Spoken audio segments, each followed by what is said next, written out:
Hello दोस्तों, आपका हमारे चैनल पर स्वागत है। कहानी शुरू करने से पहले कृपया हमारे चैनल को सब्सक्राइब करें और बेल आइकन दबाना ना भूलें, क्योंकि हम लाते रहेंगे आपके लिए रोज मजेदार कहानियाँ। तो चलिए कहानी शुरू करते हैं। बहुत समय पहले की बात है। किसी गांव में कोमल अपने पिता रमेश के साथ रहती थी। कुछ ही समय पहले कोमल की माँ उसे छोड़कर चली गई थी, जिस वजह से अब उसके पिता को ही कोमल की देखभाल करनी पड़ती थी। एक दिन रमेश से मिलने उसकी चाची आती है और उससे कहती है, अरे रमेश बेटा, तुम इतने उदास क्यों बैठे हो? कोमल की माँ तो अब इस दुनिया से चली गई, लेकिन अब तुम्हें दुखी नहीं होना चाहिए। अरे कम से कम कोमल के बारे में तो सोचो। चाची जी, अब आप ही बताओ क्या करूं मैं? कोमल की माँ के जाने के बाद मैं बिल्कुल अकेला हो गया हूँ। मेरी बेटी को संभालने वाला अब कोई नहीं है चाची जी। बेटा मेरी मानो तो अब तुम दूसरी शादी कर लो। आपको एक साथी मिल जाएगा और साथ ही कोमल को एक अच्छी माँ भी मिल जाएगी। फिर आप बिना किसी चिंता से अपना काम कर सकते हो। ये तुम कैसी बातें कर रही हो चाची जी? सौतेली माँ को लाकर मैं अपनी बेटी की जिंदगी और खराब नहीं करना चाहता। आखिर कौन सी औरत है जो मेरी बेटी को अपनी सगी माँ की तरह प्यार करेगी? कोई बात नहीं चाची जी, मैं अपनी बेटी को खुद ही संभाल लूंगा। अरे रमेश बेटा, तुम बिल्कुल चिंता मत करो। मेरी एक सहेली की बेटी है राधा। बेचारी बहुत गरीब है और बहुत अच्छे दिल की लड़की है। वो कोमल को अपनी बेटी की तरह ही प्यार करेगी। अपनी चाची की ये बात सुनकर रमेश बहुत खुश हो जाता है और शादी के लिए हामी भर देता है। कुछ दिनों के बाद रमेश और राधा की शादी हो जाती है। रमेश राधा को अपने घर लेकर आता है। कोमल बेटी, ये तुम्हारी नई माँ है। ये तुम्हें अपनी सगी माँ की तरह प्यार करेगी। अब तुम्हें बिल्कुल चिंता करने की जरूरत नहीं है। बस तुम्हें मन लगाकर पढ़ाई करनी है। अरे वाह पिताजी, आप मेरे लिए नई माँ लेकर आए हो। मेरी नई माँ कितनी सुंदर है ना पिताजी। कुछ दिनों तक तो राधा कोमल से बहुत प्यार करती है, लेकिन कुछ दिनों के बाद रमेश राधा से कहता है, राधा, मैं कुछ काम के लिए शहर जा रहा हूँ, तो तुम मेरी बेटी का अच्छे से ख्याल रखना। आप बिल्कुल चिंता मत कीजिए, मैं अपनी बेटी का बहुत अच्छे से ख्याल रखूंगी। आप जाइए और जाकर जल्दी आइए। रमेश काम के लिए शहर चला जाता है। रमेश के जाते ही राधा कोमल को पीटने लगती है बेरहमी से। सुन लड़की, बहुत हो गया तेरी माँ बनने का नाटक। अब मेरी बात सुन ले चुपचाप। मैं जैसा कहूँगी तुझे वैसा ही करना है, नहीं तो मार मार के तेरा मुंह लाल कर दूंगी, समझी? और तुझे तेरी माँ के पास पहुँचा दूंगी। अरे माँ, आप मजाक क्यों कर रही हो मेरे साथ? राधा कोमल को एक जोरदार थप्पड़ लगाती है। अब बता, कैसा लगा मेरा मजाक? नहीं माँ, मैं वादा करती हूँ, आप जैसा कहोगी मैं वैसा ही करूँगी। मेरी बात सुन ध्यान से। आज से तू स्कूल नहीं जाएगी और घर का सारा काम भी करेगी। अगर तूने अपने बाप से कुछ भी बताया तो तेरे बाप को गोली से मरवा दूंगी और उसे तेरी माँ के पास ऊपर भेज दूंगी। जा यहाँ से, खड़ी खड़ी टाइम पास मत कर, घर के काम में लग जा। कोमल वहाँ से चली जाती है और घर का काम करने लगती है। दूसरी तरफ राधा दिन भर फोन पर गप्पे मारती रहती है। कुछ दिनों बाद उसके पिता शहर से वापस आ जाते हैं। उस समय कोमल राधा की साड़ी को प्रेस कर रही थी, लेकिन उससे थोड़ी सी जल जाती है। तभी वहाँ पर राधा आ जाती है। हरामखोर कोमल, तूने मेरी इतनी महंगी साड़ी जला दी। अब मैं तुझे नहीं छोड़ूंगी। मुझे माफ कर दीजिए माँ, मैंने जानबूझकर आपकी साड़ी नहीं जलाई। मुझसे गलती हो गई माँ। आज तो मैं तुझे मार मार के तेरी हालत खराब कर दूंगी।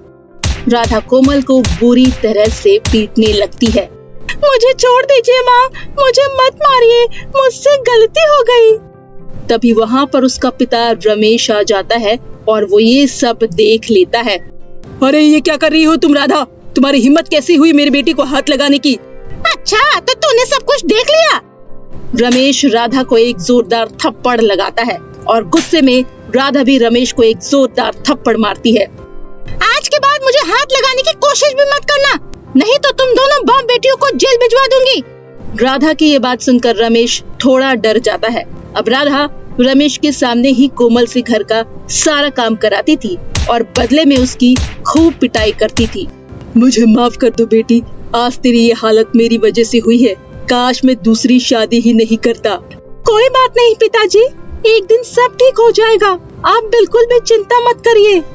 एक दिन कोमल की कुछ सहेलियां उसके घर आती है। अरे कोमल, चलो खेलने चलते हैं, हम लोग बहुत दिनों से खेलने नहीं गए।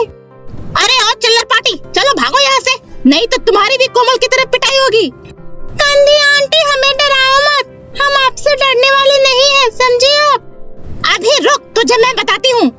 ये कहकर राधा उनके पीछे भागती है कि तभी सारे बच्चे वहाँ से भाग जाते हैं। कितने बदतमीज बच्चे हैं, पता नहीं किसके माँ बाप के हैं। इनके माँ बाप ने मानो इन्हें सिर पर ही चढ़ा रखा है।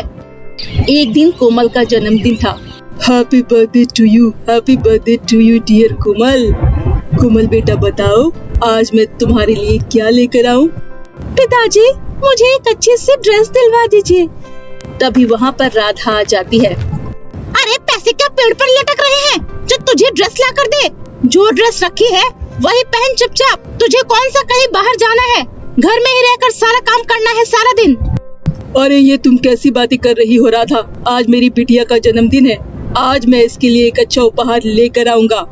अरे मोटी बुद्धि के आदमी, कितनी बार कहा है तुझे, मेरे सामने जुबान मत चलाया कर, नहीं तो तेरे लिए अच्छा नहीं होगा। जैसा मैं चाहती हूँ चुपचाप वैसा ही किया कर, इस घर में कोई जन्मदिन नहीं मनाएगा। राधा रमेश को वहाँ से ले जाती है और दूसरी तरफ कोमल रोने लगती है। माँ देखो ना माँ, आपके बगैर मेरे पिताजी की क्या हालत हो गई है। काश आप मेरे साथ होती तो आज हम खुश होते, खुशी खुशी मेरा जन्मदिन भी मनाते। ये कहकर कोमल रोने लगती है। तभी तस्वीर से कोमल की माँ की आत्मा प्रकट होती है और कोमल से कहती है, बेटी तुम बिल्कुल चिंता मत करो, तुम्हारी माँ हमेशा तुम्हारे साथ है। मुझे पता है तुम्हारे साथ कितना बुरा व्यवहार हो रहा है, लेकिन अब मैं सब कुछ ठीक कर दूंगी। उसके बाद उसकी माँ कोमल को एक जादुई साड़ी देती है और कहती है, कोमल बेटा, तुम ये नई साड़ी अपनी नई माँ को दे आओ। इस साड़ी को पहनने के बाद तुम्हारी नई माँ बिल्कुल ठीक हो जाएगी और मेरी तरह तुम्हें प्यार करने लगेगी। इतना कहकर उसकी माँ वहाँ से चली जाती है। कोमल खुशी खुशी अपनी नई माँ के पास जाती है। माँ, कुछ दिनों पहले आपकी नई साड़ी जल गई थी ना, आज मैं आपके लिए एक सुंदर सी साड़ी लेकर आई हूँ। ये देखिए माँ, इसे पहन लीजिए, आप इसे पहनकर बहुत सुंदर लगेंगी। राधा वो साड़ी देखकर बहुत खुश हो जाती है। राधा जल्दी से वो साड़ी पहनकर बाहर आती है और देखती है कि कोमल घर की सफाई कर रही थी। तभी राधा कहती है, अरे बेटा, ये क्या कर रही हो, तुम कितनी छोटी सी बच्ची हो, इतना सारा काम कैसे करोगी। छोड़ो ये काम मैं कर लूंगी। जाओ तुम थोड़ी देर अपने दोस्तों के पास जाकर खेल लो। नहीं माँ, मुझे खेलने का बिल्कुल मन नहीं है, मैं घर का सारा काम कर लूंगी, आप आराम करिए माँ जाकर। नहीं बेटा, मैंने कहा ना, जाओ बाहर जाकर खेल कर आओ। कोमल खुशी खुशी अपनी सहेली के पास खेलने चली जाती है।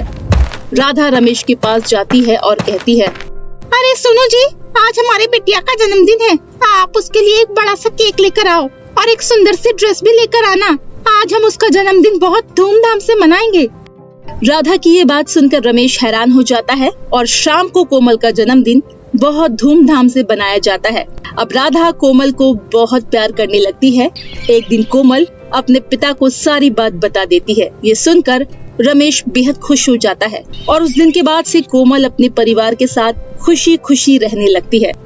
तो मेरे प्यारे दोस्तों, कैसी लगी आपको हमारी ये कहानी, हमें नीचे कमेंट करके जरूर बताएं और इसे अपने दोस्तों के साथ शेयर करें। और अगर आपने अभी तक हमारे चैनल को सब्सक्राइब नहीं किया तो जल्दी से नीचे लाल कलर का बटन दबाकर सब्सक्राइब करें और बेल आइकन दबाना ना भूलें, ताकि आप ऐसे ही नई मजेदार कहानियाँ देख सके। तो दोस्तों, तब तक के लिए आप अपना ध्यान रखिए। धन्यवाद।